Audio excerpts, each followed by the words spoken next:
శ్రీ గురుభ్యో నమః. శ్రీ మహాగణపతే నమః. మాఘశుద్ధ పంచమి మనకు సరస్వతి పూజ శ్రీ పంచమి అని కూడా ప్రసిద్ధి. వసంత పంచమి, మాఘ పంచమి, మాఘ మాసంలో ఉత్తరాయణ పుణ్యకాలంలో రాబోతున్నటువంటి మంచి తిథి.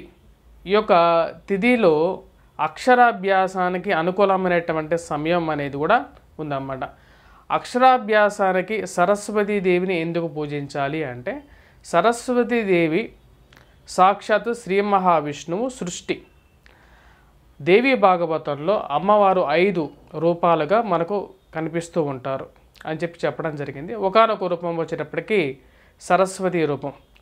సరస్వతీదేవిని పూర్వం ఎవరెవరు పూజించారు అంటే, మొదటిగా పూజించింది శ్రీ మహావిష్ణువు, తర్వాత మనకు బ్రహ్మ, తర్వాత శివుడు, దేవదేవతలు అందరూ పూజించారన్నమాట. శ్రీ మహావిష్ణువు ఎప్పుడైతే తన ముఖం నుంచి ఎప్పుడైతే అమ్మవారు బయటికి ఉద్భవించడం జరిగిందో, అమ్మవారికి ఒక వరం ఇవ్వటం అనేది జరిగిందన్నమాట సరస్వతీదేవికి. మాఘమాసంలో శ్రీ మహావిష్ణువుకి అత్యంత ఇష్టమైనటువంటి ఒక మాసంలో పంచమి రోజున ఈ యొక్క భూమండలం మొత్తం మళ్ళీ భస్మీపటలం అయ్యేంత వరకు దానవులు, దేవతలు, మనుష్యులు, ప్రతి ఒక్క జీవి తనని పూజిస్తారు అని చెప్పడం జరిగిందన్నమాట. దాని ప్రకారంగానే మనకు మాఘశుద్ధ పంచమి రోజు ఉత్తరాయణ పుణ్యకాలంలో రవి ఎప్పుడైతే మకర కుంభరాశుల్లో సంచారం చేస్తున్నప్పుడుగా, అంటే మకర కుంభరాశులలో రవి సంచారం అంటే సూర్యుడి యొక్క గమనం జరుగుతున్నప్పుడు మాఘశుద్ధ పంచమి రోజు అక్షరాభ్యాసం కోసం అమ్మవారిని పూజించడం అనేది విశిష్టం అన్నమాట. సరే, ఇప్పుడు పూజా కార్యక్రమం గురించి మనం మాట్లాడితే, పూజ ఏ సమయం నుంచి బాగుంది అంటే, ఇప్పుడు ప్రజెంట్ 2024 ఫిబ్రవరి 14వ తారీఖున మనం చూసినట్లయితే మేష లగ్నం అనేది ఉపయుక్తంగా ఉందన్నమాట. మనకు మేష లగ్నం ఏ సమయం నుంచి ఉన్నది అంటే, మనం చూసినట్లయితే 9 గంటల దగ్గర మనకు 1 గంట పాటు, గంటన్నర పాటు ఈ యొక్క మేష లగ్నం అనేది సంచారం జరుగుతూ ఉంది. ఈ యొక్క మేష లగ్నానికి మనం చూసినట్లయితే లగ్న బలం చూసినట్లయితే, జన్మ మేష లగ్నంలో గురువు, 11వ ఇంట్లో వచ్చేటప్పటికి శని, 6వ ఇంట్లో వచ్చేటప్పటికి కేతువు చాలా శుభలగ్నంగా కూడా మనం చెప్పచ్చు శాస్త్ర ప్రకారంగా. మేష లగ్నంలో అక్షరాభ్యాసాన్ని చేసినట్లయితే విశిష్టమైనటువంటి ఖ్యాతి విద్యార్థులకి అనుకూలంగా కూడా ఉంటుందన్నమాట. మరియు అదేవిధంగా ఈ యొక్క పూజని ఎలా చేసుకోవాలి అంటే, ముఖ్యంగా ముందుగా వచ్చేటప్పటికి గణపతిని, మనం చిన్న గణపతిని, పసుపు గణపతిని తయారు చేసి, మరియు అలాగే ఒక కలశాన్ని ఇంట్లో తయారు చేసుకున్న తర్వాత కలశాల్లోకి సరస్వతీదేవి ఆవాహన చేసుకోవాలన్నమాట. ముందుగా గణపతిని పూజించాలి, దాని తర్వాత సరస్వతి ఆవాహన చేయాలి. తెల్లటి అక్షతలు ఏవైతే ఉంటాయో తెల్లటి అక్షతలు రెడీ చేసుకొని అమ్మవారిని పూజించడం అనేది జరుగుతుందన్నమాట.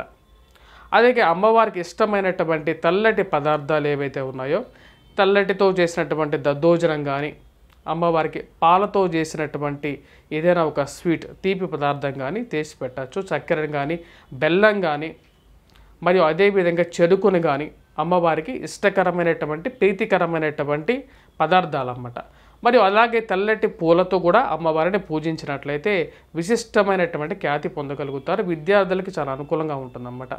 సాక్షాత్ శ్రీ మహావిష్ణువు ఈ యొక్క వేదవ్యాసుడికి ఈ యొక్క సరస్వతి యొక్క మంత్ర శ్లోకాన్ని ఉపదేశించడం అనేది జరిగిందన్నమాట. ఓం హ్రైం క్రీం శ్లీం అని చెప్పేసి వివరించడం జరిగింది. ఈ యొక్క మంత్ర ఉపదేశాన్ని విష్ణువు వేదవ్యాసుడికి చెప్పాడన్నమాట. అలాగే ఈ విధంగా తర్వాతి తరాల్లో వచ్చినప్పటికీ ఈ యొక్క సేమ్ ఇదే మంత్రాన్ని విష్ణువు కాకుండా కూడా భృగుడు కూడా చెప్పడం జరిగింది. అలాగే వేదవ్యాసుడితో పాటు వేరే సాక్షాత్తు మనం చూసినట్లయితే శుక్రాచార్యుడు కూడా ఇటువంటి మంత్రాన్ని సరస్వతి ఉపదేశాన్ని తీసుకోవడం జరిగిందన్నమాట.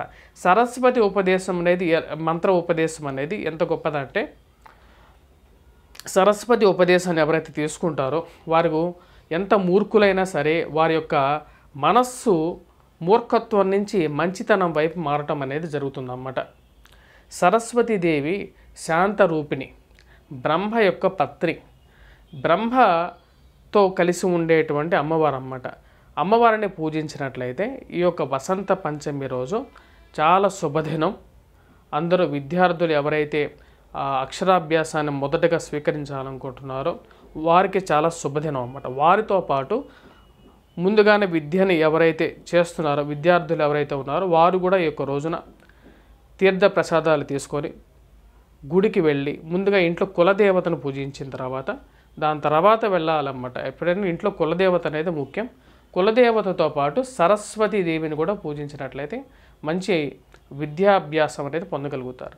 అదేవిధంగా విద్యార్థులు మంచి అనుకూలమైనటువంటి ఫలితాలు వారి జీవితంలో పొందాలి అంటే సరస్వతీదేవిని ఏ విధంగా పూజించాలి అంటే సరస్వతి ప్రతిమని ఈరోజు ధరించినట్లయితే మెడలో కానీ లేకపోతే మన జబ్బకు కానీ కట్టుకున్నట్లయితే ఈ యొక్క పూజ అనంతరం సరస్వతి ఆవాహన చేసి పూజ చేసిన తర్వాత సరస్వతి విమోచనం చేసిన తర్వాత విమోచనం చేయకముందే వచ్చేటప్పటికి పూజానంతరం ఆ యొక్క యంత్రాన్ని కానీ లేకపోతే ఆ యొక్క రూపాన్ని కానీ ధరించడానికి అత్యంత అనుకూలమైన కాలంగా కూడా చెప్తారన్నమాట. సరస్వతి కవచాన్ని పఠించినా సరే విద్యార్థులకి బ్రహ్మపత్ని కాబట్టి బ్రహ్మకు ఉండేటువంటి జ్ఞానం అనేది ఈ యొక్క విద్యార్థులకి రావటం అనేది జరుగుతుందన్నమాట. తద్వారా ఈ యొక్క విద్యార్థులు అనుకూలమైనటువంటి ఫలితాలు పొందగలుగుతారు. విద్యలో ముఖ్యంగా వచ్చేటప్పటికి విద్యలో ఎన్నో సమస్యలు అనేది ఎదుర్కొంటూ ఉంటారు అన్నమాట. కొంతమంది విద్యార్థులు వారికి బుద్ధి కుశలత అనేది పెరుగుతుంది. 10 మందిలో చురుకుగా మెదడు పనిచేయటం అనేది జరుగుతుంది. మంచి యోగ్యకారకమైనటువంటి జీవితాన్ని పొందగలుగుతారు. స్వస్తి. Please do subscribe and share.